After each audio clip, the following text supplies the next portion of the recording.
कि बुर्के के बिना कोई बाहर नहीं रहेंगे, बिंदियाँ जो हैं हिंदू जो हैं वो नहीं लगाएँगी, शटर्स इस तरीके से बंद होने लगे जैसे मूवीज़ में दिखाते हैं, एक के बाद एक शटर बंद होता जा रहा है। मेरे मैम दिस जानकार is in spite of the fact कि दूरदर्शन तो मतलब तो आपको वो टैग किया जाता है क्योंकि मुझे जो 2 लड़कों ने पकड़ रखा था, उनमें से एक ने मेरे पैर के आगे अड़ंगी मार दी और इनकी इंट जो है वो सॉलिड है। अच्छा एक बात कही जाती है कि एक कश्मीरियत की बात होती है, एक इंडिपेंडेंट कश्मीर की आइडेंटिटी की बात होती है।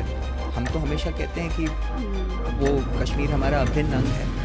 और वहाँ पे पहुँचने के सही सलामत पहुँचने का क्या तरीका था कि वहाँ पे इस गाने की फ़रमाइश पूरी हो गई है। मतलब आप तो बहुत बड़ा महान काम करके आए हो और महान काम आगे बैज ऑफ ऑनर। इनके जो भाई-बंध हैं, इनके जो बच्चे हैं, वो बड़ी-बड़ी मतलब कंट्रीज़ में जा रहे हैं, वहाँ से एजुकेशन ले रहे हैं। उनको कोई पत्थर हाथ में नहीं थमाता है।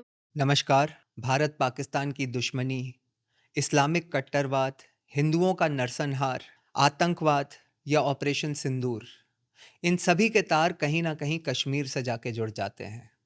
और हम सब ने कश्मीर को कई अन्य लोगों के चश्मों से देखा है, लिखा है और पढ़ा है। परंतु हमने सोचा कि क्यों ना वार्ता की जाए एक ऐसे व्यक्ति से जिन्होंने कश्मीर पे गहरा अध्ययन किया है और उसे जिया है। तो आज की हमारी अतिथि हैं जानी मानी पत्रकार श्रीमती मीनाक्षी आचार्य जी, जिन्होंने दशकों तक दूरदर्शन में काम करते हुए कश्मीर पे कई डॉक्यूमेंट्रीज बनाई हैं, वहाँ पे रह के वहाँ की गतिविधियों को समझा है, जिया है और ख़ास करके एक ऐसे समय पे वहाँ पे रहीं जो कि एक कश्मीर की इतनी बड़ी घटना है जो कि 1990 का वो समय जब कश्मीरी पंडितों को वहाँ से खदेड़ दिया गया था।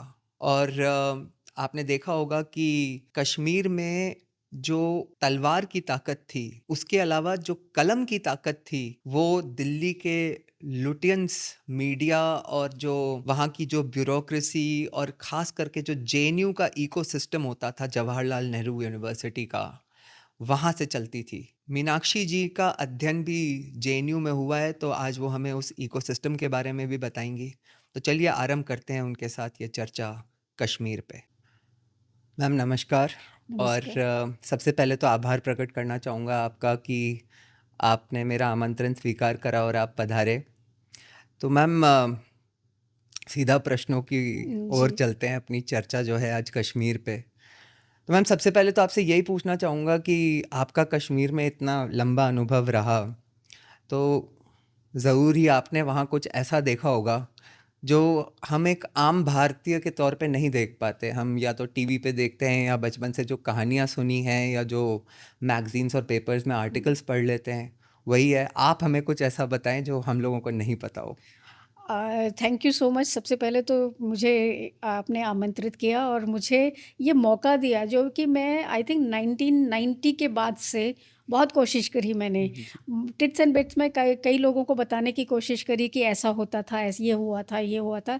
लेकिन आज मुझे मौका मिला है तो मैं पूरे अच्छे से तसल्ली से नहीं बताना नहीं ये मैम, ये चाहूँगी। हमारा सौभाग्य है कि आज आप हमारे साथ हाँ, हो। तो उसमें हम 1990 की बात है। जी। इनफैक्ट जब कश्मीर में बोलते हैं जब पूरा जिहादी जी। मूवमेंट जो पूरा सारा ये स्टार्ट हुआ था, जब पूरे जो हिंदुओं को वहाँ से पलायन कराया गया था, तो मैं इनफैक्ट कश्मीर पंडित भी नहीं बोलूँगी, मैं वहाँ पे कोई उसका विभाजन नहीं करना चाहते। हम कश्मीरी हिंदुओं की बात करेंगे, तो जब वहाँ पे पूरा जो स्टार्ट किया गया था, तो हमारा एक प्रोजेक्ट था जिसके सिलसिले में हम वहाँ गए थे, कश्मीर गए थे, श्रीनगर गए थे। और श्रीनगर जब हम गए थे, तो जो हम पे 1990 16 मार्च आज तक वो डेट याद है, जब अटैक हुआ था और अटैक होने के बाद में जो हम बचे थे, तो उसमें यही मैं कहना चाहूँगी कि जाके राखो साइयाँ, मार सके ना कोई। तो हम बचे हैं और वहाँ के हमने पूरे एक-एक अंदर-अंदर की चीज़ें जो हमको 16 दिन में वहाँ पे पता चली हैं। हम थाने में वहाँ पे रहते थे, शहीदगंज थाना। तो वहाँ से जो हमको खबरें वहाँ पे मिलती थी, क्योंकि फ़ोन आते थे कि अब फलाँ-फलाँ को वो टैंक के अंदर घुस गए हैं और उसको टैंक्स पे पूरा भून दिया गया है, वहीं से ग गोलियों की बौछार कर दी है। और ये सारी जो चीज़ें थी, हम बैठे-बैठे लाइव एज़ इफ हमारा टेलीकास्ट चल रहा हो। Ma'am, live this is while जब आप दूरदर्शन के लिए दूर गए थे। हाँ, हाँ।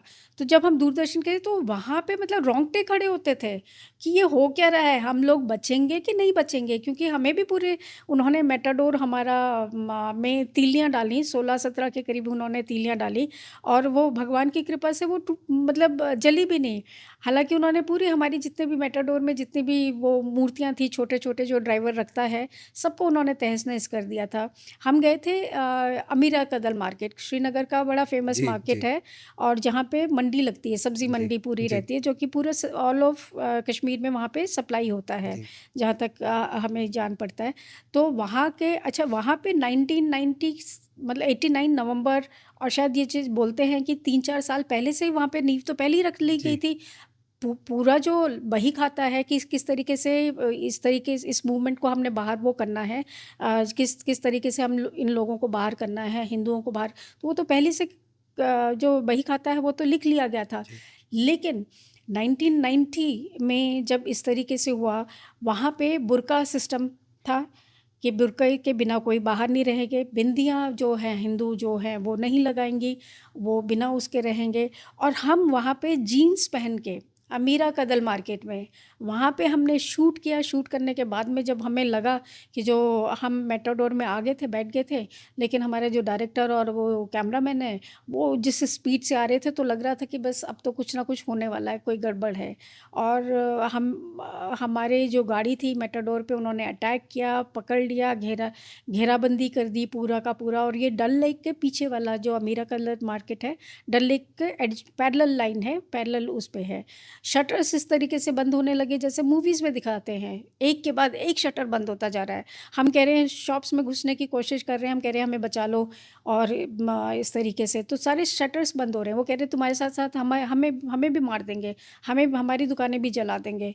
तो बचाव का वहाँ पे कोई रास्ता नहीं था, पर किसी भी मतलब चांस की बात है कि वहाँ पे बीएसएफ की गाड़ी थी, वो और एक बीएसएफ की गाड़ी में कुछ लोग बचे। हम लोग एक मेटाडोर में जो लोकल जो सर्विस जो चलती है, भागते-भागते जब जी, मेटाडोर में आए, वहाँ पे बैठे किसी तरीके से, तो ड्राइवर ने गाड़ी बंद कर दी।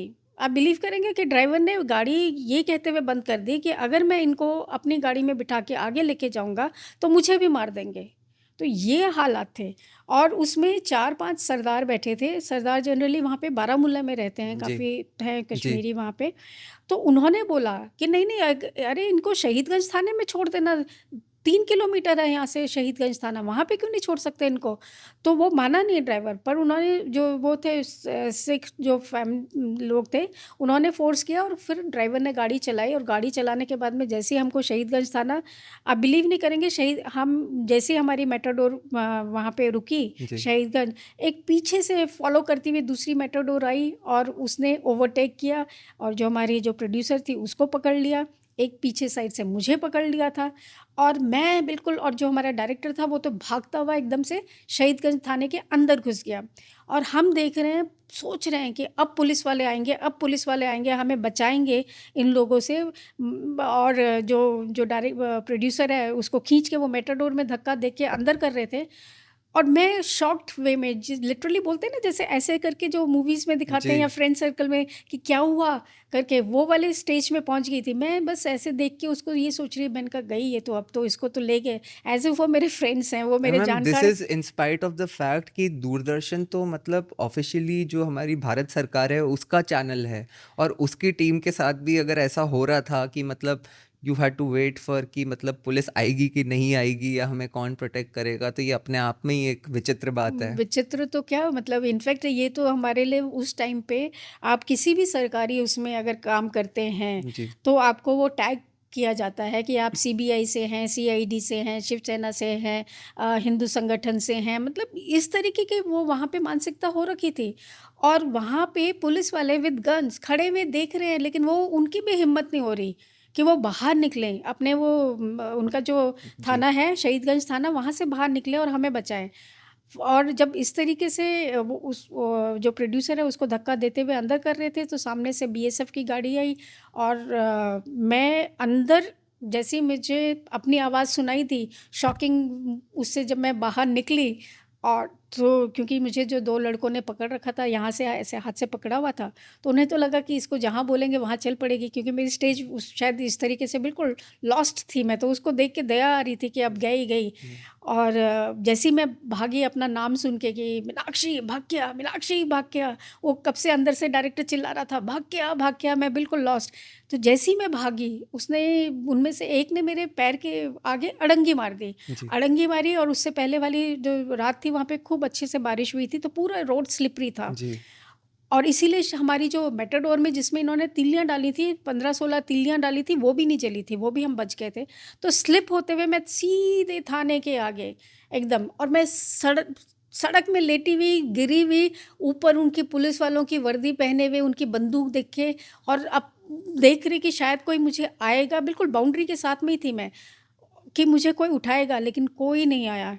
और मेरे से उठा नहीं जा रहा था, क्योंकि बाद में मुझे पता चला कि मेरा ये हाथ फ्रैक्चर हो गया ओह था। गॉड! तो ये क्योंकि एकदम से वो झटके से वो किया था जी, अड़ंगी, तो वो हो गया, और इस हाथ से मेरे से उठा ही नहीं जा रहा था। चांस की बात है, वो बीएसएफ वाले एक जो मेरे को नाम याद आता है, वो कमांडेंट थे विष्णुदास। जी, उन्होंने बाद में बोला था कि कभी भी आप किसी को नरेशन कर दें, तो प्लीज़ मेरा नाम पक्का बताना। हाउ और नाइस! मैंने कहा सीरियसली, वो जी, क्यों नहीं, क्योंकि वो लोग थे, उन्होंने उनके वो 8:30 के करीब ब्रेकफास्ट दे के आ रहे थे जी, शहीदगंज थाने के उधर से। उन्होंने फिर एकदम गाड़ी रोकी और हम लोगों को रेस्क्यू किया, एक को, और हमें फिर वो बीएसएफ के कैंप में लेके गए। वहाँ पे पूरा मुझे एक ने बोला कि अपना मुंह साफ कर लीजिए। मैंने कहा क्यों, मुंह में क्या हुआ है? कहते मिरर दिखाया, कहते ये देखिए आपके मुंह में क्या है। पूरी मिट्टी, कश्मीर की मिट्टी, श्रीनगर की मिट्टी पूरी सनी हुई मेरे चेहरे पे, पूरा चेहरा ही नहीं दिख रहा था इस तरीके से। तो वहाँ पे हमारे जो लड़के हैं, किस तरीके से जो टीम है वो किस तरीके से बची है, हम किस तरीके से थाने में रहे हैं, और इनकी एंड जो है वो सॉलिड है। मतलब आप बिलीव नहीं करेंगे कि ये जो, अगर मैं नरेशन बोलूँ, तो ये काफ़ी सारे एपिसोड्स बन जाएँ। जी मैम। एस्केप फ्रॉम सबिबोर हमने देखा था, दूरदर्शन में आता था, तो लिटरली वही वाला हाल हम लोगों का था। 17-18 दिन तक एक ही ड्रेस में, एक ही कपड़ों में। हम कहाँ-कहाँ, किधर-किधर हमको एमएलए हॉस्टल में रखा गया, जहाँ पे फ़ारूक अब्दुल्ला की मदर रहती थीं, डायरेक्टर दूरदर्शन रहते थे, बहुत सारे लोग। नाम के लिए वो एमएलए हॉस्टल सिक्योर था। जी, हमें जो डोगरा जो पुलिस वाले थे, उन्होंने हमें बोला था, बीएसएफ वालों ने हमें वहाँ पे हैंडओवर किया था कि आपको राज्यपाल जो है, उन्होंने, गवर्नर ने भी बुलाया, और हमें बोला कि आप वहाँ पे रहिए। हमारे पास पैसे नहीं थे, पैसे भी दिए गए, खाने के लिए जी, खाना भी वही लोग प्रोवाइड करते थे। हमारे पास कुछ नहीं था, कपड़े नहीं थे, पैसे नहीं थे, कुछ नहीं था।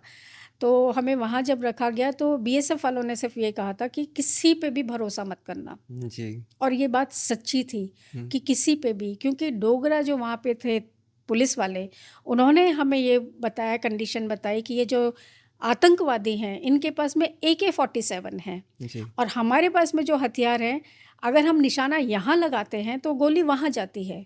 तो आप जी, हम पे भी रिलाई मत करना, और दरवाज़ा किसी के लिए मत खोलना।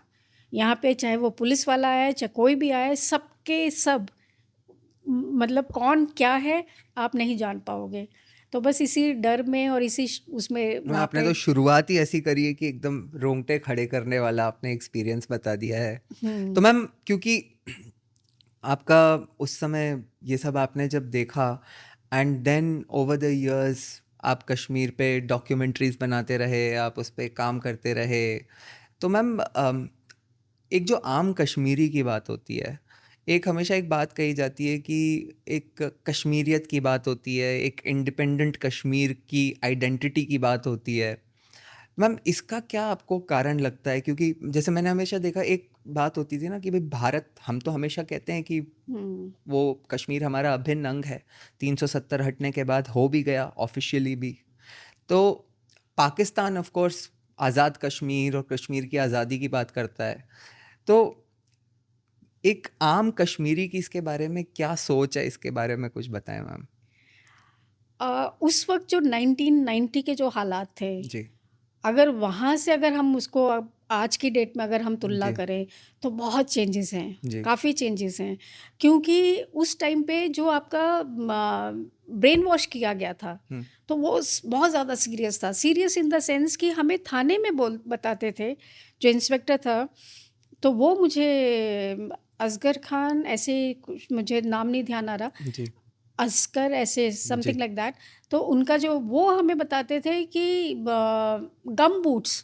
गम बूट्स वहाँ पे पूरी वैली में सारे गायब हो गए हैं। हुँ, गम बूट्स मतलब कई बारी मुझे लगता था कि क्या ये जान के हमें ये बातें इसलिए बताई जाती हैं ताकि हम जब दिल्ली जाएं तो हम ये चीज़ें बताएं कि इंफॉर्मेशन के तौर पे कि वहाँ पे क्या हालात है। हुँ, कुछ ये भी डाउट हो रहा था कि क्यों इस तरीके से हमारे सामने ये सारी बातें बताते हैं। गम बूट्स वहाँ पे गायब हो गए थे क्योंकि वहाँ से जितने भी था यूथ था वो सारा का सारा पाक ऑक्यूपाइड चला गया था। और वहाँ पे पहुँचने के सही सलामत पहुँचने का क्या तरीका था कि वहाँ पे इस गाने की फ़रमाइश पूरी हो गई है, इन लोगों की गाने की फ़रमाइश पूरी हो गई है। दैट मीन्स ये जो है ये सेफ़ एंड सिक्योर वहाँ पे पहुँच गए हैं। हुँ, पाक ऑक्यूपाइड कश्मीर में ट्रेनिंग के लिए पहुँच गए हैं। तो जब ये बताते थे तो रोंगटे भी खड़े होते थे कि ये क्या कारण है ये हमारे सामने बोल रहे हैं कि कई बारी लगता था हमें शायद नहीं सुनना चाहिए हुँ। कि काफ़ी ज़्यादा जब आपके पास में इनपुट हो जाता है, इन्फॉर्मेशन हो जाती है, that is also very dicey. जी। तो वो भी बड़ा डर लगता था। हुँ, तो वहाँ उस टाइम पे जो हमें बताया गया कि इन लोगों को ऐसा पूजा जाता था, लिटरली पूजा जाता था, जो वहाँ से ट्रेनिंग करके आते थे। हुँ, दावतें होती थी इनकी, जी, घरों में इनको बुलाया जाता था, सम्मान दिया जाता था। इनको तो इस तरीके से रहता था कि अगर आपको अपनी बेटी की शादी भी करनी है तो वो भी करेंगे। जी। मतलब आप तो बहुत बड़ा महान काम करके आए हो और महान काम आगे, बैज ऑफ ऑनर था मतलब। यस, और आपने आगे महान काम करने जाना है। जी, मतलब आप कुर्बान होने जा रहे हो, मरने जा रहे हो, उनकी अगर भाषा में या उनके थॉट प्रोसेस में जाएँ तो शहीद होने जाओगे, जी। तो बहुत ऑनर वाली बात है। हुँ, तो उनकी दावतें, तो हुँ, इस तरीके से जो वहाँ का जो उस टाइम पे जो माहौल था लिटरली ये था कि डू एंड डाई, हम तो कुछ भी करने के लिए तैयार हैं, हमें सिर्फ़ आज़ादी चाहिए। जी। लेकिन आज वो रियलिटी जान गए हैं। मतलब हुँ, ये नहीं कहूँगी कि 100% पूरा एकदम हर कोई इस उसमें है, कॉमन उसमें प्लेटफ़ॉर्म में आ गया है, लेकिन बहुत ज़्यादा चेंज नहीं, हुआ ऐसा है। माइंडसेट को मैम चेंज करने में कुछ जनरेशंस लगते भी हैं। जनरेशन लगते जैसे हैं। मैम मैंने इसलिए आपसे पूछना चाह रहा था क्योंकि ये बात तो सही है कि जब से धारा 370 हटी, तो जब तक ये पहलगाम की घटना नहीं हुई थी, उस आतंकवादी हमले से पहले ये तो माना जा सकता है कि 6 साल तक तो अच्छी शांति रही वहाँ पे और जो विकास के कार्य किए गए, वो भी हम सबके सामने हैं। अभी जो लेटेस्ट जो दुनिया का सबसे ऊँचा रेलवे ब्रिज भी बना, वो भी हमने देखा, जिससे जो कनेक्टिविटी बनती है उससे तो एक तरह से अर्थव्यवस्था का पूरा पहिया घूमता है। राइट। सिर्फ कनेक्टिविटी नहीं, जो फल बेच रहा है वहाँ पे, उसके ठेले पे जो फल आ रहे हैं वो भी सही समय पे सही प्राइस पे पहुँच जाते हैं। तो ये सब चीज़ें तो हमने देखी हैं। तो कश्मीर बदला है इसमें तो कोई डाउट ही नहीं है मैम। लेकिन एक आम कश्मीरी की जो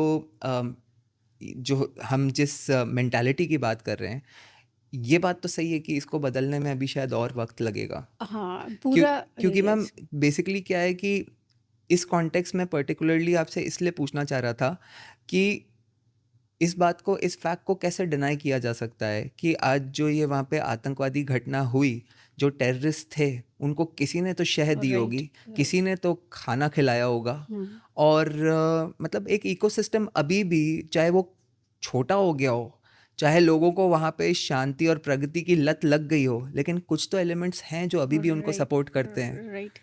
वो एक्चुअल में इसका इसका मेन रीज़न जो मैं कहना चाहूँगी वो ये है कि कई लोग जो बाहर आ गए हैं, जी, जिन्होंने अच्छी-अच्छी चीज़ें देख ली हैं, जो यूथ है, जिन्होंने ये देख लिया है और पढ़ना और समझना और जानना शुरू कर दिया है। इनफैक्ट इसके लिए मैं काफ़ी ज़्यादा सोशल मीडिया को भी बोलूँगी कि पॉज़िटिव रहा है हुँ, कश्मीर वाल कश्मीरियों के लिए, क्योंकि उन्होंने जानना शुरू कर लिया कि जो इनके पॉलिटिशियन थे या जो इनके इस ऑर्गेनाइजेशंस के, चाहे वो हिजबुल मुजाहिदीन हो, चाहे कोई भी हो, जेकेएलएफ हो, सारे जितने भी हैं, इनके जो परिवार वाले हैं, इनके जो भाई बंद हैं, इनके जो बच्चे हैं, वो बड़ी-बड़ी मतलब कंट्रीज़ में जा रहे हैं, वहाँ से एजुकेशन ले रहे हैं। वो उनको कोई पत्थर हाथ में नहीं थमाता है, वो 500 रुपए के लिए सड़क में आके पत्थर नहीं मारते हैं, या वो थाने में डंडे नहीं खाते हैं, या वो उनके पीछे-पीछे कोई नहीं जा रहा है, मौत का खतरा उनको नहीं लगता है।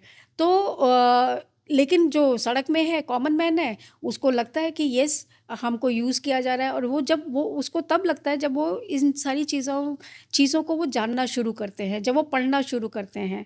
तो पढ़ाई बहुत ज़्यादा इम्पोर्टेंट है।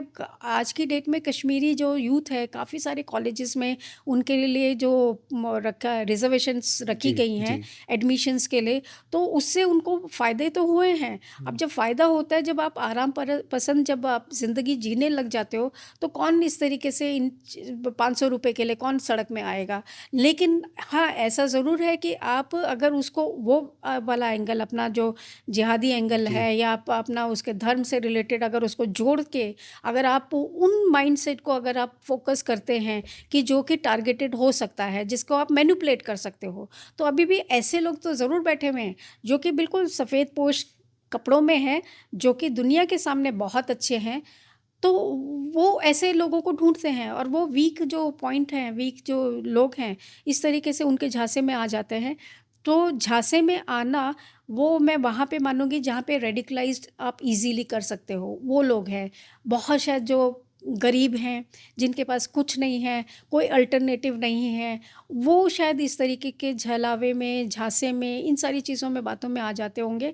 लेकिन हाँ, 1990 वाला जो वो माहौल था, उससे तो बहुत ज़्यादा आज की डेट में चेंज हुआ है। उन्होंने भी जानना शुरू कर दिया है कि हमारी रोज़ी-रोटी जब तक चलती है, जब तक हमारा पेट भरा रहता है, तो वो तब तक अच्छा है। मैम एक्चुअली धारा 370 हटने से पहले तक भी जो माहौल था, मुझे लगता है कि पर्टिकुलरली एक जो डिफरेंस आया है वो इसलिए भी है कि क्या होता है, मुझे तो लगता है एक नेचुरल ह्यूमन टेंडेंसी है कि अगर हुँ। आप बहुत समय तक पिछले 6 साल से अगर आप ये देखते रहोगे कि हमारे बच्चे फाइनेंशियली प्रोग्रेस कर रहे हैं, राइट। हमारे बच्चे मतलब मैं तो इसको पढ़ाई लिखाई से भी थोड़ा अलग ही हुँ, बोल हुँ, रहा हूँ हुँ। कि फाइनेंशियली प्रोग्रेस कर रहे हैं, अगर वो दिन में कहीं घर से बाहर जा रहे हैं तो हमें इस बात की चिंता नहीं हो रही कि रात को राइट, सेफली सिक्योरली राइट, आ राइट। जाएंगे हाँ, घर कम राइट, से कम। राइट। तो इस माहौल में जब 5-6 साल कोई व्यक्ति हुँ, जी लेता है तो एक लत तो लग ही जाती है कि भाई मतलब ये बेटर है, जो बेटर है, लाइफ हम जी रहे थे बेटर उससे है, बेटर बेटर। है। तो ये चेंज तो आया ही है, परंतु जैसा कि आप कह रहे थे, जो मैम ये भी एक फैक्ट है कि वहाँ पे जो एक्सट्रीमिस्ट रिलीजियस टीचिंग्स के जो सेंटर्स हाँ, हैं, राइट। अब वहाँ पे जो इस तरह की चीज़ें होती रहती हैं, प्लस और ऐसा नहीं है कि ये सिर्फ कश्मीर में होता है, अपने देश में कई जगह पे होता हुँ, है। हुँ, हुँ। बस कश्मीर में ये है कि क्योंकि ये इतना फ्रेश है अभी भी as compare to other parts of hmm, India, hmm. और जो वहाँ पे एक वो जो अपन बात कर रहे थे कि इंडिपेंडेंट आइडेंटिटी ऑफ कश्मीर, और इस तरह के कामों को करके इस तरह से दिखाना जैसे कि ये तो अल्लाह का काम है या शहीद राइट, होने का काम है, राइट। और बॉर्डर के उस पार हमारे भाई बहन रहते हाँ। हैं, हिंदुस्तान में तो हिंदू रहते हैं, काफिर रहता है। तो ये सब मैम इन चीज़ों को तो चेंज करने में भी लंबा समय लगेगा, मतलब it will take hmm, generations. Hmm. अभी तो वही जनरेशन चल रही है जो वही। 6 साल पहले थी, तो कम से कम 1 या 2 जनरेशन बाद ही हम ऐसा एक्सपेक्ट कर सकते हैं जी। कि एक कश्मीरी भी, क्योंकि मैम देखिए ना, एक बड़ी सिंपल बात है, हम यहाँ राजस्थान में बैठे हैं, हम राजस्थानियत की बात तो नहीं करते, न राइट, राइट। या मतलब यूपियत की बात तो नहीं करते, हुँ। कश्मीरियत की ही क्यों बात क्यों होती है। बातें होती हैं? तो राइट। ये एक फैक्टर है मैम। हाँ, इसमें मुझे लगता है कि जैसे कुछ चेंजेस जैसे ही आते हैं, तो पाकिस्तान परेशान हो जाता है, उसको खटकने लग जाता है कि भई इतनी शांति कैसे है वहाँ पे, तो वो ये बर्दाश्त नहीं कर पाता है। ऊपर से जितने भी अपने तबलीगी जमात वाले, जिनका कि जी, काम ही ये है कि जी। धार्मिक उस एजेंडा को लेके मोटिवेट किया जाए, यूथ को मोटिवेट अपने किया आप में एक जाए। इंडस्ट्री है मैम। इंडस्ट्री, हाँ। तो वो जो तबलीगी जमात है, वो शांति बैठने देता है, वो सोचता है कि ये कैसे मेन स्ट्रीम में ये कैसे आ रहे हैं, उनको बहुत बर्दाश्त के बाहर है। तो जब इस तरीके के लोग जब वहाँ से अन्य जो अपने इंडिया से पार्ट ऑफ इंडिया जैसे जब जाते हैं, तो उनका मोटिवेशनल लेवल इतना हाई रहता है कि वो उनको कुछ ना कुछ तो उनको वो मिल ही जाते हैं जिनको रेडिकलाइज किया जा सकता है, उनको सुकून। अच्छा, अब आज की डेट में क्या है कि पैसा का जो इनफ्लो है, आप ज़रूरी नहीं कि आपने मेहनत करनी है फिर ही पैसा कमाया जा सकता है। हुँ, तो उनको तरीके बताए जाते हैं कि नहीं, आप मेहनत क्यों करते हो, हुँ, हमारे पास में इजी एंड इज वो है ना, comfortable way of earning money है। हुँ। आप हमारे स्ट्रीम में हमारे साथ जुड़िए, हमारे साथ आइए। तो शांति से वो लोग नहीं बैठने देते हैं। तो यहाँ पे किसकी बस वही है, रेस का घोड़ा है कि किसका रेस में कौन आगे बढ़ेगा, जी, ये वाला बस वो चल रहा है, सिचुएशन चल रही है। पर हाँ, ये ज़रूर है कि इसमें अगर हमारी जो इंटेलिजेंस एजेंसीज़ हैं, अगर वो पूरी सख्ती से पूरे अच्छे चेतना के साथ में पूरे दुरुस्त तरीके से इन सारी चीज़ों को अगर वो रोक पाती हैं, और ये तो तब लगता है कि हाँ, धीरे-धीरे वो कट ऑफ जो है रेडिकलाइज़ेशन से थोड़ा-थोड़ा होगा, क्योंकि धार्मिक जो रेडिकलाइज़ेशन है वो जब होता है तो उसका जो बोलते हैं ना कि हुँ, छाप है, जी। वो मरते दम तक नहीं जाती है। मैम उसके लिए तो जीना और मरना एक ही बराबर हो जाता है, फिर तो वो बहुत मुश्किल होता है। मैम एक्चुअली इसीलिए क्या था कि अब जैसे हम ये बात करते हैं और बात सही भी है, क्योंकि ये आतंकवादी घटना हुई पहलगाम में, तो एक बात करी जाती है कि भाई इंटेलिजेंस फेलियर की बात करी जाती राइट। है, क्योंकि अभी आपने इंटेलिजेंस एजेंसीज़ की बात छेड़ी। परंतु मैम देखिए, इंटेलिजेंस फेलियर मुझे लगता है वो तो 9/11 के टाइम में भी हुआ ही होगा, हुँ, या जो 7 अक्टूबर को इज़राइल में जो हुआ वो भी एक तरह से भाई हुँ। इंटेलिजेंस फेलियर हुआ, तभी तो राइट, वो राइट, घटना हुई राइट। ना। लेकिन मैम मैंने देखा कि अभी तो मैं ऐसे सोच रहा था कि यहाँ क्यों हुआ होगा, तो एक जो मेरे मन में बात आई कि मैम अभी जब वहाँ पे चुनाव कराए गए, हुँ, तो चुनाव से पहले एक तरह से सब कुछ सेंट्रल गवर्नमेंट के अंडर में था, राइट। और सारी ये एजेंसीज और गवर्नमेंट आपस में ही कोऑर्डिनेट कर रहे थे। अब मैम, और मैं ये नहीं कहूँगा कि मतलब इसमें कोई जो स्टेट गवर्नमेंट चुनी गई उसकी कोई संलिप्तता होगी, परंतु कोऑर्डिनेशन इशू बता रहा हूँ कोऑर्डिनेशन। कि क्योंकि अभी मैम मैंने रिसेंटली देखा है कि ओमार अब्दुल्ला भी प्रीवियसली जिस तरह की लैंग्वेज यूज़ करा करते थे वैसी नहीं करते अब, हुँ, मतलब कम से कम विकास की बात कर रहे विकास। हैं और इस तरह हुँ, की मेन स्ट्रीम की। तो मुझे लगता है कि शायद उन्हें भी लगता होगा कि एक आम कश्मीरी की सोच बदली है, तो हमें भी अपनी पॉलिटिक्स बदलनी पड़ेगी। लेकिन मैम फैक्ट ये है कि जब ये सरकार चुनी गई, तो टूरिज़्म डिपार्टमेंट तो उनके पास आ गया, और टूरिज़्म स्पॉट ही था ये एक, जिसका कि मैम बताते हैं कि एक्चुअली ये जो टूरिज़्म का जो एक पर्टिकुलर स्पॉट था, जो घाटी थी जहाँ पे घटना हुई, ये एक्चुअली शेड्यूल्ड था जून में खुलने के लिए, हुँ, और जबकि ये घटना हो गई मई में ही मैम। हुँ, तो कहीं न कहीं कुछ तो समस्या रही होगी कि स्टेट गवर्नमेंट को जिस एजेंसी को सही टाइम पे लूप में लेना चाहिए था या इन्फॉर्म करना चाहिए था, क्योंकि मैम ये अपने आप में एक शॉकिंग है कि मतलब शॉकिंग, ऐसी राइट। जगह पे हमारे कोई 20-50 सेना के या पुलिस के कोई हाँ, लोग भी नहीं थे, नहीं। और कोई प्राइवेट टूरिस्ट ऑपरेटर ऐसी हुँ, सेंसिटिव जगह पे बस अपनी मर्ज़ी से उनको लेके वहाँ हुँ। चला गया। एंड टेरेन भी काफ़ी डिफ़िकल्ट था। वो एग्ज़ैक्टली। इनफैक्ट वो टूरिस्ट स्पॉट अभी तक था ही नहीं, जी। और उसको प्राइवेटली उसको इस तरीके से हैंडल किया गया, किस तरीके से वो हैंडल किया गया, किसको परमिशन दी गई, तो ये भी बड़ी अचरज वाली बात है। और अगर यहीं पे तो इनपुट थोड़ा-सा मानते हैं कि इनपुट की रिक्वायरमेंट थी। आप किसी को भी आपने अपना टूरिज़्म इंडिया का बढ़ाना है, कश्मीर का लोगों का इसमें बहुत फ़ायदा हो रहा था, और इस इंसिडेंट के बाद में आज की डेट में उनके पास में टूरिस्ट मतलब जो कंपैरिज़न अगर करें 100% जो टूरिस्ट था, अब आज नहीं है, 100% तो बिल्कुल भी नहीं है, बहुत कम हो गया है। तो यहाँ पे इंटेलिजेंस फेलियर तो था ही, वो था, और शायद यही रीज़न था कि उसको टारगेट किया गया और एक तरीके से मोटिवेट किया गया कि आप ये वाला एक स्पेस जो है, ये जो टूरिस्ट स्पॉट है, यहाँ पे मैक्सिमम लोगों को भेजें। तो बहुत बड़ा फेलियर था। इनफैक्ट अगर हम ये कहें कि इसमें लोगों की जो वहाँ की स्टेट गवर्नमेंट की जो नाकामी थी, वो बहुत भयंकर तरीके से थी। इसमें तो सनद जैसे अब इसमें ये भी माना जा रहा है, कहा जा रहा है कि कई जो लोकल थे वो मिले हुए थे। अब भी जो मैम लोकल्स। मैंने तो हाँ। एनआईए का वो हुँ, आर्टिकल पढ़ा था कि हुँ। इतने सारे जो sleeper cells already sleeper, activated right. थे, उनको उन्होंने 7-8 स्लीपर सेल्स के ग्रुप्स को पकड़ा है, पकड़ा, तो राइट। ऑब्वियसली देयर वर हाँ, पीपल हु वर हाँ, हेल्पिंग। हाँ, हाँ। तो तो वो वही यहीं पे यही बात आ जाती है कि अभी क्या हो रहा है कि आप सिर्फ मोटिवेट धर्म के नाम पे नहीं कर पा रहे हो, आपको पैसा भी फ्लो करना है। जी अब मैम। जब पैसा भी मिल रहा है और तो आपको लगता है ईज़ी टारगेट हो सकता है जिन्होंने बताया हो उनको इतना बड़ा एपिसोड का इतना बड़े जो वो है दुर्घटना का घटना का आतंकवादी घटना का नहीं एहसास हो सकता है उन्होंने बताया हो कि हाँ यहाँ पे इतने टूरिस्ट जा रखे हैं।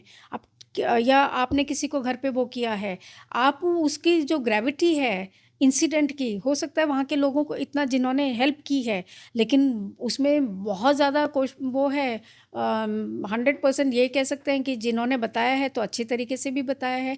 कुछ लोग इसमें इनोसेंट भी हो सकते हैं कि जिन्होंने अनजाने में वहाँ पे बता दिया हो, इन्फॉर्मेशन लीक आउट किए हो कि मैम आपको ये भी पता तो ही नहीं कि आप किस चीज़ के लिए, किस मकसद के लिए कोई मुझसे बिल्कुल, पूछ रहा है। बिल्कुल। और लेकिन कुछ लोग हैं जिन्होंने पूरे मकसद के साथ में वहाँ पे हेल्प की है। जी। ऐसा नहीं हो सकता कि जो बिना मकसद के जिन्होंने हेल्प ना की हो। तो नहीं मैम, क्योंकि जैसे 6 साल से जो शांति रही, मुझे लगता है कि कहीं न कहीं लोगों को एक ये थोड़ा-सा, जिसे कहते हैं ना, एक थोड़ा-सा लेड बैक अप्रोच हो भी गया होगा हुँ, कि हुँ। भाई कुछ नहीं हो रहा अभी तो, अगर राइट, थोड़ा-सा, क्योंकि मतलब ये मैम 2 ही चीज़ें हो सकती हैं कि या राइट। तो वो जो प्राइवेट टूरिस्ट ऑपरेटर था, आई एम श्योर अभी एनआईए अपनी जाँच हुँ, कर रही होगी, वो भी इन लोगों से मिला हुआ था कि वो ऐसी जगह पे लेके उनको चला गया। हुँ। और दूसरा ये हो सकता है कि मैम उसने ये देखा हो कि अरे अब तो इतनी शांति है, अपन इनको, एक होता है ना मैम, थोड़े ज़्यादा पैसे कमाने के लिए आपको कोई राइट, ऐसी एग्जॉटिक लोकेशन पे लेके जाता हूँ जहाँ राइट। कोई नहीं आता। कोई नहीं आता, तो राइट।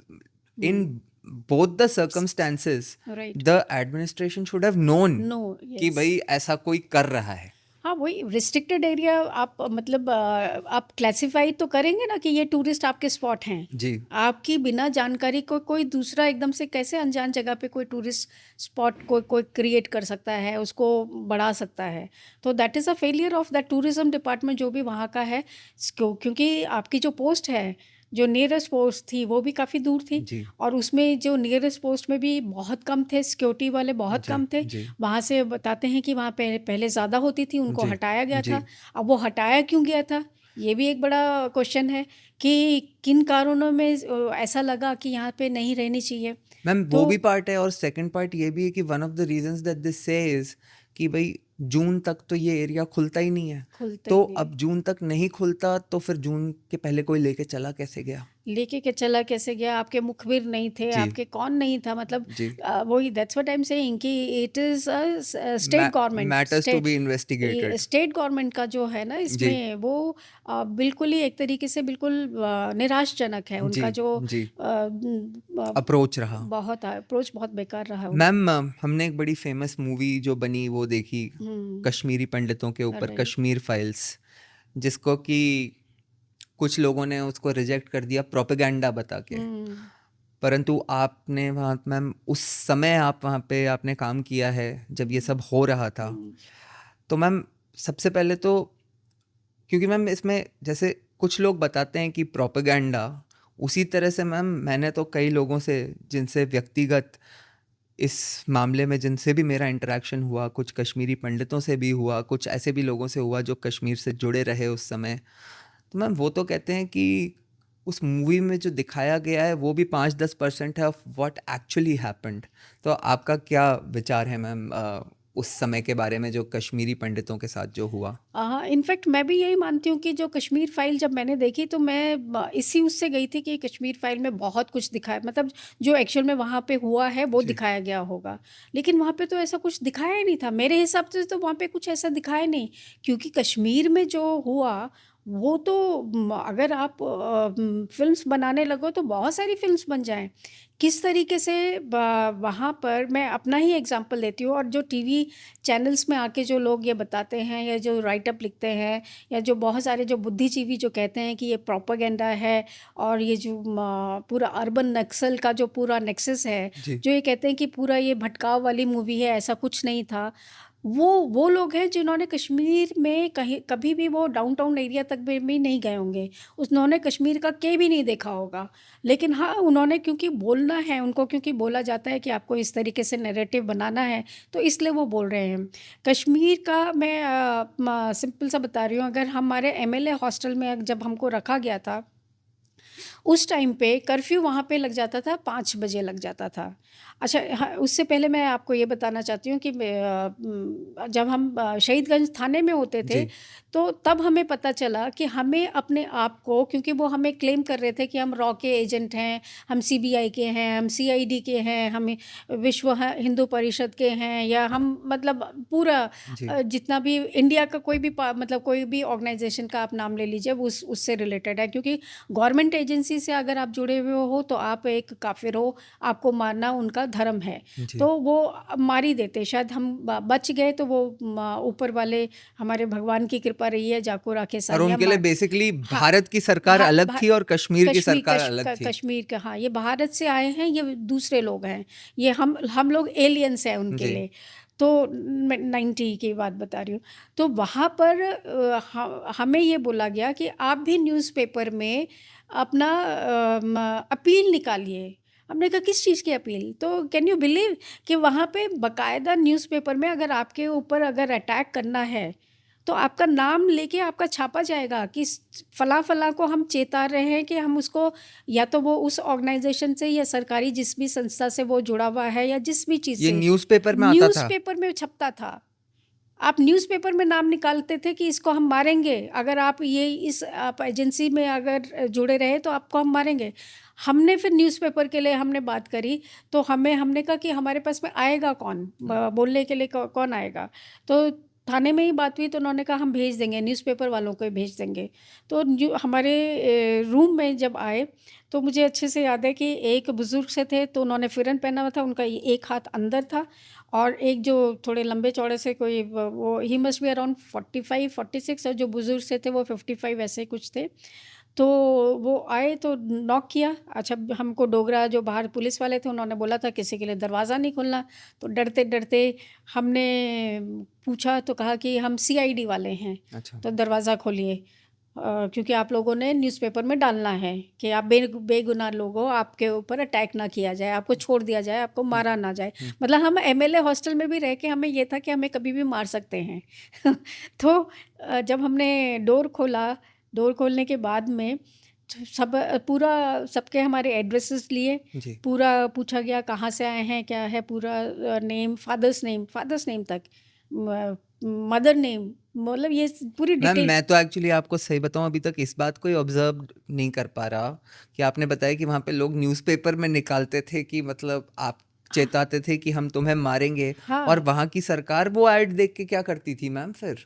नहीं, न्यू आप ये देखो ना, प्रिंटिंग प्रेस का आप देखिए ना, हाल के देखिए, नहीं, उनको बोला जाता था ऑफ़ कि आपने कोर्स। ये छापना है, हाँ। गन पॉइंट पे आपको छापना है, या वो साथ में थे। अब ये नहीं पता कि मजबूरी किसकी थी, ये समझ में नहीं आता, पर हाँ, ये न्यूज़पेपर में छपता नहीं था, तो मैम, फिर मतलब तो आफ्टर ऑल सरकार को भी तो इस चीज़ को तो देखना ही सरकार पड़ेगा ना कि तो भई हमारे यहाँ पे फारूक अब्दुल्ला मतलब साहब तो चले गए, लंदन चले गए थे। जी। जब ये हालात हुए तो वो तो बिल्कुल, बड़े बिल्कुल। आराम से, ख़ैर वो तो हाँ, उस आराम से, समय वो तो तो एक तरह से सरकार ही नहीं थी। सरकारी वो नहीं थी, तो वो तो चले गए। हुँ। तो जब हमने वो उनको पूरी सारी अपनी डिटेल्स दी, तो 5 बजे वहाँ पे कर्फ्यू लगता था। जो कश्मीरी में एक ने बोला, जो लिख रहा था वो तो बिज़ी था, क्योंकि उसको तो जी। काम लिखने का था। जो दूसरा था वो घड़ी उसने देखी, और देखने के बाद में उसने कश्मीरी में बोला, और मेरे को सिर्फ़ एक शब्द सुनाई दिया, कर्फ्यू। तो जैसे ही कर्फ्यू ऐसे कुछ करके बोला, तो जो दूसरा लिख रहा था उसने अपनी घड़ी देखी, और उसने कहा कि अच्छा ठीक है, ये खबर हम न्यूज़पेपर में नहीं छापेंगे। आप लोग की बात, हमारा एक साउंड रिकॉर्डिस्ट था, कोई था वो जो लापता था, तो हम जी। उसके लिए न्यूज़पेपर में डालना चाह रहे थे साथ जी। में, कि हम चाहते हैं कि उसको छोड़ दिया जाए, अगर किसी की कैद में है, किसी ने उसको किडनैप कर रखा है, उसको छोड़ देना, वो भी इनोसेंट है, वो हमारे साथ में है। जी। तो उन्होंने बोला कि ये आप चिंता मत करिए, ये पूरे कश्मीर में आग की तरह बात फैल जाएगी, और आपके उसके बिना लड़के को, न्यूज़पेपर में छापे। हाँ, बिना न्यूज़पेपर में छापे ये पूरे कश्मीर में आग की तरह फैल जाएगी, तो उसके साथ में कुछ नहीं होगा। और जब दूसरा जो शांत बैठा हुआ था, जिसका हाथ अंदर था, बाद में रियलाइज़ हुआ कि शायद अंदर उसकी पिस्टल वगैरह कुछ थी। जी। तो उसने कर्फ्यू बोला, तो जो लिखने वाला था उसने बंद किया, उसने कहा कि अब हम चलते हैं, हम जाते हैं। तो वो जब चले गए, तो तब मुझे स्ट्राइक किया। मैंने कहा पहली बात तो कर्फ्यू पासेस होने चाहिए, सीआईडी के हैं तो इनके पास में कर्फ्यू पासेस होने चाहिए। तो दूसरा, कर्फ्यू का एकदम 5 बजे स्टार्ट होता है, तो ये क्यों चले गए? हुँ, आराम से लिखते रहते, हुँ, कंटिन्यू करते, क्योंकि हुँ, 1-2 का छूट गया था, हुँ, डिटेलिंग हुँ, छूट गई थी। हुँ, तो और उसने घड़ी देखी और चले गए। हम फिर बाहर, मैंने बताया, मैंने कहा ये सीआईडी वाले नहीं थे, ये हुँ, कोई और थे। हुँ, पक्का मिलिटेंट्स थे ये लोग। हुँ, तो बाहर डोगरा पुलिस वालों से कहा कि ये कौन थे, तुमने अंदर आने दिया इन लोगों को, हमसे बोला कि ये दरवाज़ा खोलो इनके लिए, कौन थे? तो कहा वही थे जो आपका लिखने के लिए आए थे। तो कहा कि झूठ क्यों बोल रहे हो? तो मालूम है वो क्या कहते हैं, जब आपको पता है कि ये कौन थे तो हमसे क्यों पूछ रहे हो? ओह गॉड! हमने गोली खानी है क्या? हमारे बच्चे नहीं हैं क्या? तो वो पूरे हमारे रूम में आए, हमारे रूम में वो डिटेल्स लेके गए। और इसकी जो दहशत थी, वो मुझे दिल्ली में 1 महीने के बाद तक ये रहती थी कि उनके पास हमारे एड्रेस है। और जैसी जब भी मैं 4-5 लोगों को, आदमियों को देखती थी, तो फ़ोबिया हो जाता था मुझे, डर लगता था मुझे। मतलब 1 महीने, 2 महीने मुझे लगे हैं नॉर्मलाइज़ होने में। और इसके लिए फिर वापस से मैंने यही किया, मैंने कहा नहीं, वापस से उसी जगह पे जाऊँगी जहाँ पे अटैक हुआ था, क्योंकि जब तक मैं वहाँ नहीं जाऊँगी वापस से, तब तक मेरा वो जो डर है वो ख़त्म नहीं होगा। तो वो डर ख़त्म करने के लिए फिर वापस जब मैं उसी जगह पे गई, मीरा कदल मार्केट में भी गई, शहीदगंज थाने में भी गई, देखा उसको, तसल्ली से देखा कि हाँ ये 19 ये इलेक्शंस से 95 की शायद जी, बात होगी, जी। तब मैं वहाँ पे गई थी। तो ये वहाँ के हालात थे। मतलब तो जो लोग ये कहते हैं कि कश्मीर में मतलब कुछ भी नहीं है, नैरेटिव बनाया गया, कश्मीर फाइल बहुत बड़ा चढ़ा के दिखाया है, ये बिल्कुल गलत है। बहुत कम दिखाया है। जिस दहशत में वहाँ के लोग रहते थे, 5 बजे आपका कर्फ्यू स्टार्ट हो जाता था, और एमएलए हॉस्टल मतलब के, बेसिकली जो भी वहाँ ज़िंदा था, उन लोगों की कृपा पे ही ज़िंदा था, उनकी उनकी मर्ज़ी से ही उनकी ज़िंदा उनकी था। कृपा पे ज़िंदा था।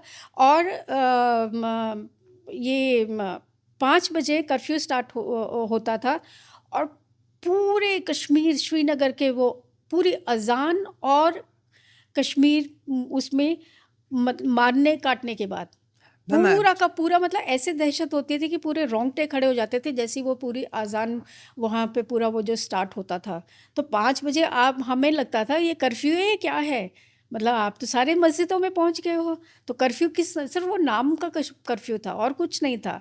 और मेरा जब हाथ टूटा तो मुझे हॉस्पिटल जाना ही पड़ा, लेकिन मेरी हिम्मत नहीं होती थी कि जाने के लिए। तो मुझे ये बोला गया कि आप ये कहेंगे कि आप गवर्नर के गेस्ट थे और आप फिसल गई हैं, आपका हाथ फ्रैक्चर हो गया है। ये तब सारे आप इंस्ट्रक्शंस दे ये दिए जाते। इंस्ट्रक्शंस दे के मुझे हॉस्पिटल भेजा कि आप अपना करिए, क्योंकि बहुत ज़्यादा दर्द होता था मुझे। जी। तो आप ये देखिए ना, मतलब किस लेवल तक का वहाँ पे दहशत थी। नहीं मैम, ये एक बहुत ही अजीब सी बात है कि वहाँ पे जो एडमिनिस्ट्रेशन था, और ऑब्वियसली क्योंकि जब से फ़ारूक अब्दुल्ला की गवर्नमेंट जब वहाँ से रिमूव कर दी गई थी, तो हुँ, जो भारत की सेंट्रल गवर्नमेंट थी, वहाँ पे क्या हो रहा है उसकी मॉनिटरिंग, ऑब्जर्वेशन और जो भी एक्शन लेना है उनके ही था, मतलब उनका दायित्व था। और उसके बाद भी मैम अगर ये सब हो रहा था, जैसे मैम हमारी जनरेशन को अगर आप देखोगे तो हमें तो मतलब बेसिकली क्या लगता है कि we grew up recognizing Kashmir as a Muslim state only, जबकि सच्चाई ये है कि कश्मीर की एक बहुत ही रिच हिंदू हिस्ट्री है। राइट। कश्मीर ने हमारे सनातन धर्म की कई चीज़ों को, जिसको कहते हैं कि एसेंस, वहीं से निकल के आता है। और मेरे ख्याल से जो कश्मीरी पंडित थे, वो तो मतलब वहाँ का एक उनको वहाँ से जो उनको निकाला गया, वो तो एक तरह से basically was the last nail in the coffin कि राइट। ये निकल गए, अब ये मतलब बस कश्मीर हमारा है।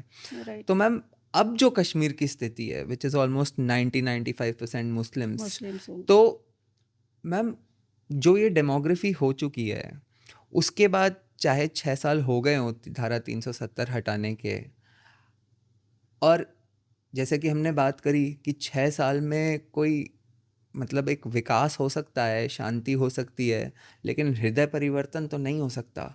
तो अब ये लोग कहते हैं ना कि भाई कश्मीरी पंडित अब वहाँ वापस क्यों नहीं जा रहे? हुँ।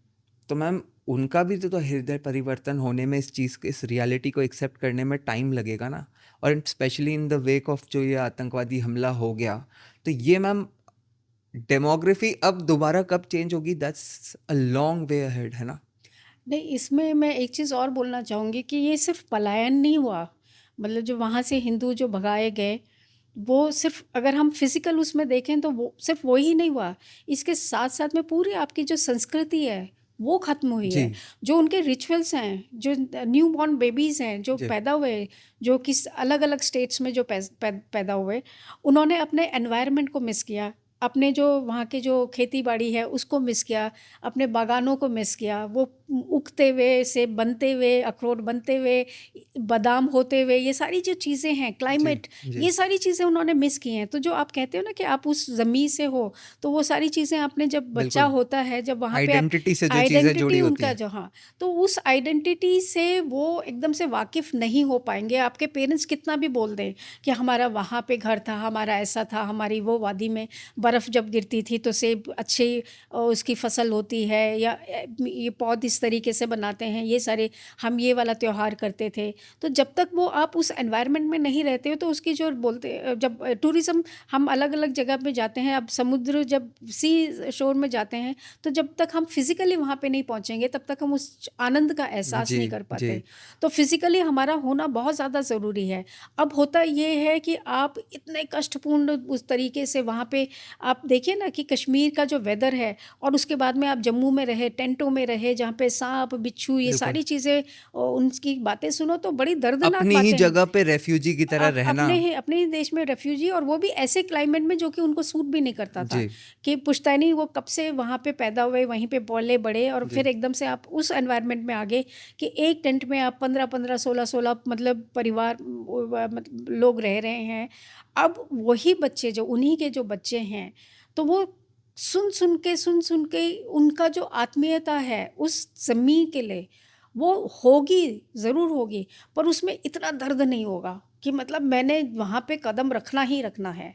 क्योंकि आज उनका जो ढर्रा है वो अलग तरीके से बढ़ गया है, वहाँ पे वो कमाने लग गए हैं, पढ़ने लग गए हैं, एनवायरनमेंट डिफरेंट हो गया है। वो शायद वो अब उस ठंड को बर्दाश्त भी नहीं कर पाएँगे। बर्फीली जो बिल्कुल वहाँ की जो बिल्कुल वो, बिल्कुल। तो क्लाइमेट को भी नहीं बर्दाश्त कर पाएँगे। तो उनका जो जुड़ाव है वहाँ से, आप बाय नो मीन्स 370 हटना बहुत बड़ी बात है। अब उनके पास में एक दरवाज़े ऑप्शन है, खुला है, लेकिन हाँ, वो जो जज़्बात है, वो जो एकदम नियत है, वो जो स्पार्क है, वो जो जुनून है, वो उनके अंदर कितना आता है, उसके ऊपर डिपेंड करता है कि वो वहाँ पे वापस जाएँगे जी। कि नहीं जाएँगे। अच्छा मैम, इसमें एक और भी जो इंटरेस्टिंग बात है, क्योंकि आपकी जो पढ़ाई, आपका जो अध्ययन रहा, वो the famous Jawaharlal Nehru university JNU में रहा। और मैम एक कहते हैं, जैसा कि आपने अभी तक जो हमें बताया उससे ये तो साफ ही है कि तलवार की ताकत उनके पास थी। राइट। लेकिन जैसा कि कश्मीर फाइल्स में भी थोड़ा बहुत दिखाया ही गया है, जो एक नैरेटिव क्रिएट करने की जो ताकत है, जो जिसे कहते हैं कलम की ताकत, जो इकोसिस्टम था, वो मतलब एक बहुत बड़े तौर पे जेएनयू में एग्जिस्ट करता था। चाहे वो वहाँ के फेमस एकेडमिशियंस हों, चाहे दिल्ली की जो जिसे हम ल्यूटियंस मीडिया कहते हैं, राइट। वहाँ की जो ब्यूरोक्रेसी रही, तो मैम, और उनके जो पॉलिटिकल कनेक्शंस होते हैं, तो आपके समय में जब आप जेएनयू में थे, और क्योंकि आप वो आपका अल्मा मैटर है तो आप उससे कनेक्टेड भी रहे होगे, तो जेएनयू जैसी इकोसिस्टम का मैम इसमें आपने जो रोल देखा उसके बारे में कुछ बताएं। जेएनयू का मैं ये कहूँगी कि जब वहाँ पे जेएनयू में थे, तो वहाँ पे जो elite, so called elite class है, जो जिनको आज की डेट में हम खुलेआम कहते हैं अर्बन नक्सल्स भी हैं वहाँ पे। जी तो उनका क्या है, वो बहुत सिंपल, आपको सिंपल सोबर एक झोला थैला, जी जी एक फाइल लेके आपको मिलेंगे, वो मतलब सूटेड बूटेड नहीं मिलेंगे आपको, और आपको लगेगा कि यस वेरी कल्चर्ड, हम्म बहुत ही कल्चर्ड अच्छे लोग हैं। लेकिन जो सोच है ना वो बड़ी ख़तरनाक है। हम्म ख़तरनाक इस तरीके से कि वो हर चीज़ में ये देखते हैं कि यस, अगर ये अपने जो अगर गरीब है, अगर वो तलवार उठा के या वो ज़बरदस्ती करके वो किसी अमीर आदमी से अगर पैसे छीन रहा है, तो ये उसका हक है। हम्म तो वो इस तरीके से जो बीज हैं वो बोते हैं, तो जो कि बहुत गलत है। मतलब कर्म पे वो ज़्यादा वो नहीं करते कि हाँ, नहीं आपको कर्मठ होना चाहिए, आपको कर्म करना चाहिए, आपको आगे बढ़ने के लिए आपको दूसरे की चीज़ों पे नज़र नहीं होनी चाहिए। अब उस उनका दायरा, उनका नज़रिया ये नहीं है, उनका ये है छीनने वाला है। बाय हुक एंड क्रुक आपको छीनना है।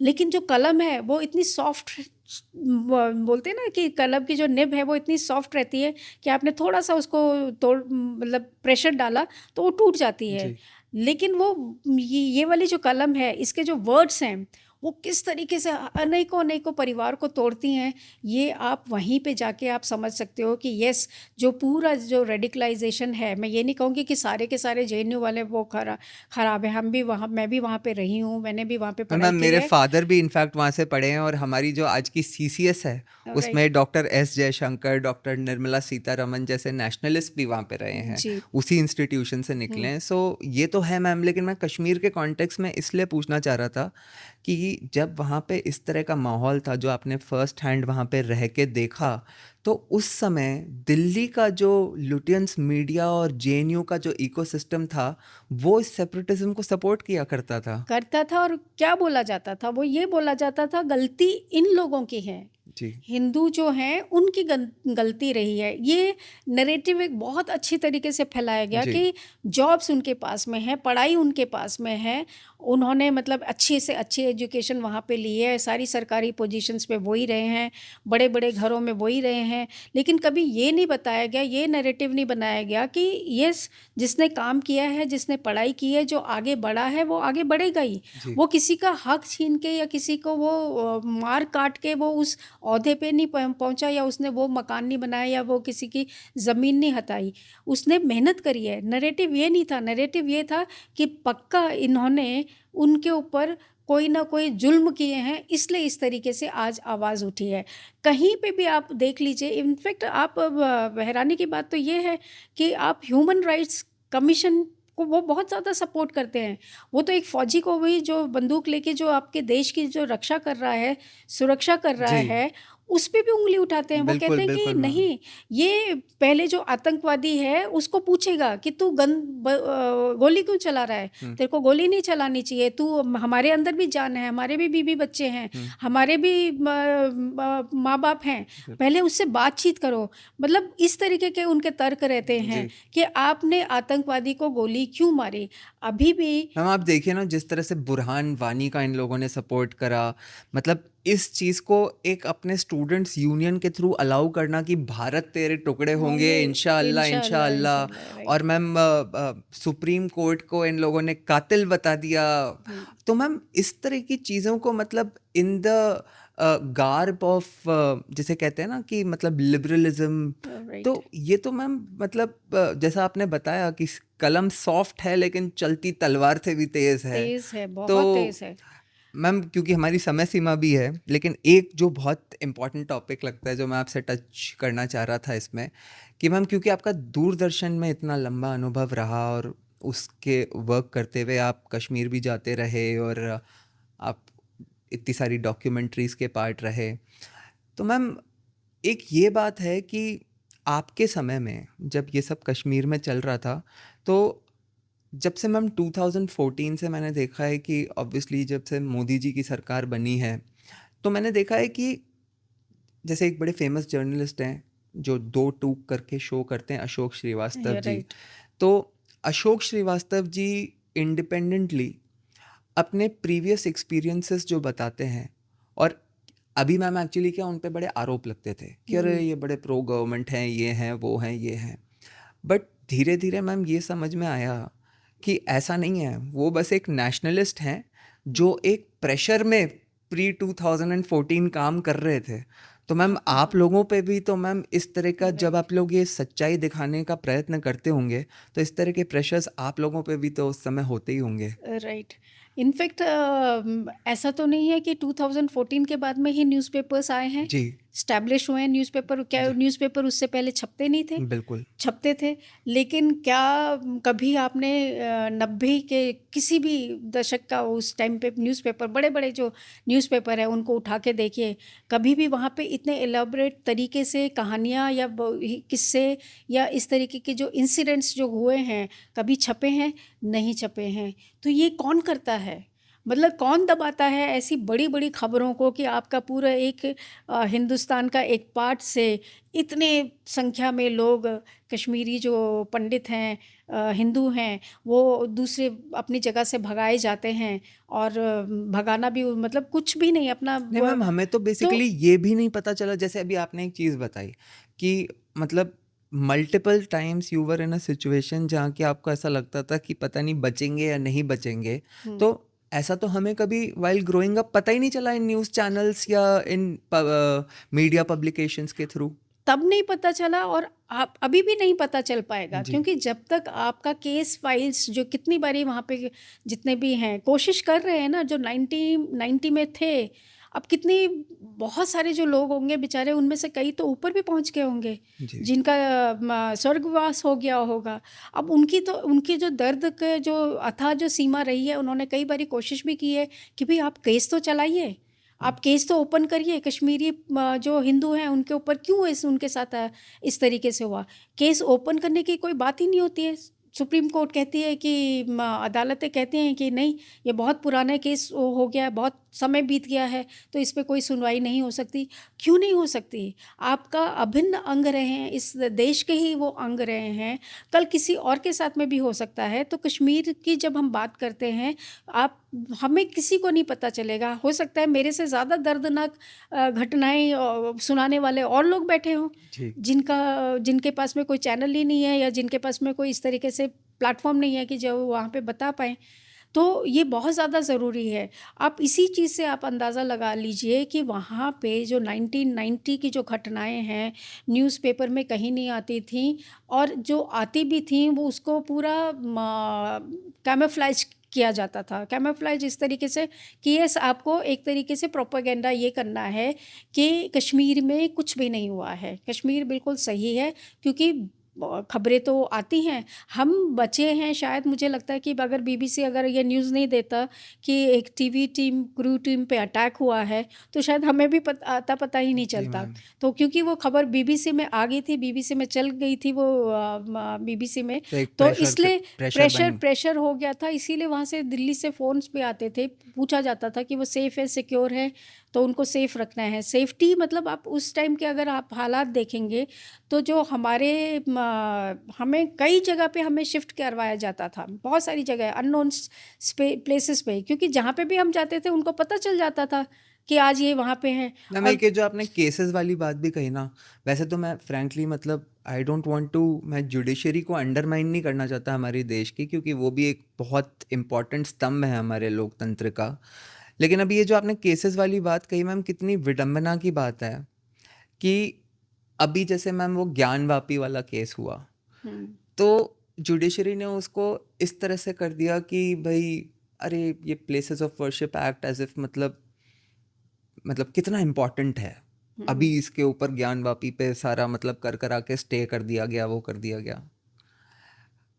और मैम वो एक उसमें ये भी बात भी कही गई कि जो हमारे फेवर में जो चीज़ आनी थी ज्ञानवापी टेम्पल को लेके, तो मैम वहाँ पे ये कह दिया गया कि अरे भाई ये तो कितनी पुरानी बात हो गई, अब आगे हम्म, बढ़ना चाहिए। हम्म। और मैम कश्मीरी पंडित जो कि इतना मतलब रीसेंट है, उसके लिए ये कह दिया गया कि भाई ये तो अब बहुत पुरानी बहुत बात हो पुरानी गई। बात हो गई तो है। मैम ये इस तरह की चीज़ जब होगी तो लोग सवाल तो करेंगे ही। सवाल करेंगे क्योंकि दर्द तो रहेगा, तो मैम मैं दर्द तो पर्टिकुलरली रहेगा। आपसे एक दो चीज़ जो ये इसके बारे में, तो मैंने आपसे प्रश्न इसलिए करा कि आप लोगों के ऊपर भी तो ऐसे प्रेशर आते ही होंगे ना मैम, कि ये मत दिखाओ, ये डॉक्यूमेंट्री में ये पार्ट मत करो, तो आप लोग के साथ भी तो ऐसा होता ही होगा ना मैम। हाँ, नहीं उस टाइम पे अब वो आप उसको किस उससे पिक्चराइज़ करते हो, तो वो बहुत ज़्यादा एक क्योंकि तरीके मैम से। आई एम अज्यूमिंग हाँ, कि आप नेशनलिस्ट हैं और आप इस तरह की बातें कर रहे हैं, आज खुल के बातें कर रहे हैं, बट दूरदर्शन का उस समय जो इकोसिस्टम रहा होगा, उसमें आपके बहुत सारे कोलीग्स भी तो वही होंगे ना मैम, जो उस समय की सरकार के अपॉइंटेड उनका एजेंडा चलाने के लिए होंगे। तो उनके साथ आपको कोएग्जिस्ट करना पड़ता होगा, और कोएग्जिस्ट करते हुए मैम मुझे ऐसा लगता है कि वो प्रेशर फिर और बढ़ जाता है कि एक तो भाई आपके सरकार से तो प्रेशर है ही, और प्लस कोलीग से भी प्रेशर एक तरह का से रहता है मैम। इसमें मैं यही कहना चाहूँगी कि बेसिकली जैसे अगर आप एक जर्नलिस्ट हैं या कोई अलग-अलग फ़ील्ड के कोई भी हैं, जब तक आपको प्लेटफ़ॉर्म नहीं मिलेगा तब तक आपका जो आप काम कर रहे हैं, जो आप कर्म कर रहे हैं, उसका कोई वजूद नहीं रह जी, जाता है। तो कई बारी आपके सर्कमस्टांसेस इस तरीके से आते हैं कि आपको ना चाहते हुए भी वो सारी चीज़ें उतने एक्सट्रीम में नहीं करेंगे, पर हाँ, आप थोड़ा अपने आप को मॉडिफ़ाई करते हुए हल्के सॉफ्ट टोन में आप उसको कन्वे करने की कोशिश करेंगे। लेकिन ये टॉपिक्स सॉफ्ट नहीं थे, तो जी, इसलिए यहाँ पे मुखर होना, यहाँ पे बोलना बहुत वाजिब था, जो कि परमिटेड नहीं था। जी, उस टाइम पे परमिटेड नहीं था। आप नहीं बता सकते थे कि आपके जो हिंदू हैं उनका पलायन हो रहा है, क्योंकि आप इस एक छोटे से स्कूल का ही देख लीजिए, अगर कहीं पे किसी स्कूल का रिज़ल्ट ख़राब आता है, जी, तो प्रिंसिपल अंडर प्रेशर हो जाता है, जी। मैनेजमेंट के अंडर प्रेशर हो जाता है। और ये तो वो देश की बात थी। तो ये देश की बात थी, ये पूरे इंटरनेशनल प्रेशर की, इसलिए इंटरनेशनली आपको ये सिर्फ दिखाना था कि कश्मीर बिल्कुल शांत है, वहाँ पे कुछ इस तरीके की कोई घटना नहीं हो रही। तो जब आपका एक छोटा-सा स्कूल का जो प्रिंसिपल है, वो मैनेजमेंट के अंडर आ जाता है, मैनेजमेंट अपने मिनिस्ट्रीज़ के, एजुकेशन मिनिस्ट्री के अंडर में आ जाता है, तो ये विशिश साइकिल है, जिसको तोड़ पाना मेरे ख़्याल में जब तक जनता जागरूक नहीं होगी, तब जब तक वो सवाल नहीं करेगी कि आप बताइए, तब तक ये सारी चीज़ें दबी रहेंगी। और मुझे नहीं लगता कि आज की डेट में सोशल मीडिया के दौर पे ये चीज़ें इतनी ज़्यादा दबी रह सकती हैं। कहीं न कहीं से किसी न किसी को अगर प्लेटफ़ॉर्म मिलता है, हो सकता है बहुत सारे जो अपने कश्मीरी भाई हैं, बहनें हैं, अगर वो ये प्रोग्राम सुन रही होंगी, देख रहे होंगे, तो हो सकता है वो शायद आपको कॉन्टैक्ट करें कि हाँ, भी हमारी भी बात आगे लेके आइए, हमने बहुत सफ़र किया है। और तो मैम प्लेटफ़ॉर्म एक्चुअली देने के लिए भी हिम्मत होनी चाहिए ना। अब बिल्कुल। आप हिम्मत दे रहे हैं इस तरीके के, नहीं मैम, तो मुझे लगता है कि जैसे आपने कहा ना अभी कि सिस्टम में मतलब ये सारी समस्याएं होने के बाद भी एग्जिस्ट करना बहुत ज़रूरी है। राइट, क्योंकि मैंने एक मैम बड़ी फेमस मूवी थी, मतलब मेरे ख्याल से 20 एक साल पहले आई होगी, पेज 3 करके एक मूवी थी मैम। Right, right. तो उसमें जो जर्नलिस्ट होती है वो बहुत डीमोटिवेट हो जाती है और हुँ, सोचती है कि मैं जर्नलिज्म ही छोड़ दूं। तो उनके जो मेंटर, जो गुरु होते हैं, वो उस मूवी का इनफैक्ट लास्ट डायलॉग है, जब वो फाइनली मतलब उसको मोटिवेट कर रहे होते हैं कि तुम्हें छोड़ना नहीं चाहिए। हुँ। तो वो उनको एक चीज़ बोलते हैं कि you have to be in the system to change the change the system. System, तो राइट। मुझे लगता है, मैं भी इस चीज़ को मानता हूँ मैम कि ठीक है, मतलब हमारे देश में, हमारे प्रदेश में, हमारे सिस्टम में, हमारे सरकार में कमियां हो सकती हैं, लेकिन हम उसको मतलब जिसे कहते हैं ना, अपनी लाइफ से डिस्कार्ड नहीं कर सकते। हमें बिल्कुल नहीं। प्रयत्न करना पड़ेगा उसी सिस्टम में रह के कि कुछ अच्छा बदलाव हो। तो यही मेरे ख्याल से कश्मीर की भी कहानी है मैम। कश्मीर की यही कहानी है, आपको जो लॉ है उसको बुझाना नहीं है। जी, मतलब वो जलती रहनी चाहिए, चाहे आज थोड़ी देर मेरे से जली, कल किसी और ने जलाई। वो जो यादें हैं, वो जो बातें हैं, उसको ज़िंदा रखना है। जब तक आप ज़िंदा रखेंगे, तब तक आप अपने आप वजूद से, अपने ज़मीन से, अपने जो कल्चर है उससे जुड़े रहेंगे। जी, तो ये दर्द लेके कि नहीं हमने आज बुझ जाना है, कि हमें हवा यहाँ से थपेड़े मिल रहे हैं, यहाँ से हवा है, हमें हमें कोई एक्सक्यूज़ नहीं रखना है कि नहीं हम नहीं कर पा रहे हैं। एक्सक्यूज़ नहीं रखना, अगर हमने एक्सक्यूज़ रखा तो हम जो फाइटिंग फिट नहीं रहेंगे। जी, और ये यही चीज़ ये जानते हुए क्योंकि अगर आप अपने कश्मीरियत से, अपने जिसको बोलते हैं ना अपने कल्चर से, अगर वापस से उन बच्चों को जो न्यू बॉर्न बेबीज़ हैं, जो कि जी। अलग अलग स्टेट्स में पैदा हुए हैं, उनको आगे आना पड़ेगा और अपनी ज़मीन से वापस से जुड़ाव करना पड़ेगा। मैम, आपसे जो समय सीमा माँगी थी हमने, उसको तो हम उल्लंघ चुके हैं। लेकिन thank you so much for being with us today. और आपसे ये सब सुनते-सुनते मुझे लगा ना जाने इनमें से किसी-किसी टॉपिक्स पे ही पूरा एक पॉडकास्ट किया जा सकता है। तो मैं तो यही चाहूँगा कि आप हमें फ्यूचर में भी कुछ और बहुत अवसर भी देंगे। एंड आज के लिए बहुत-बहुत थैंक यू और प्रणाम मैम। प्रणाम आपको भी। धन्यवाद। Thank thank you you. Ma'am.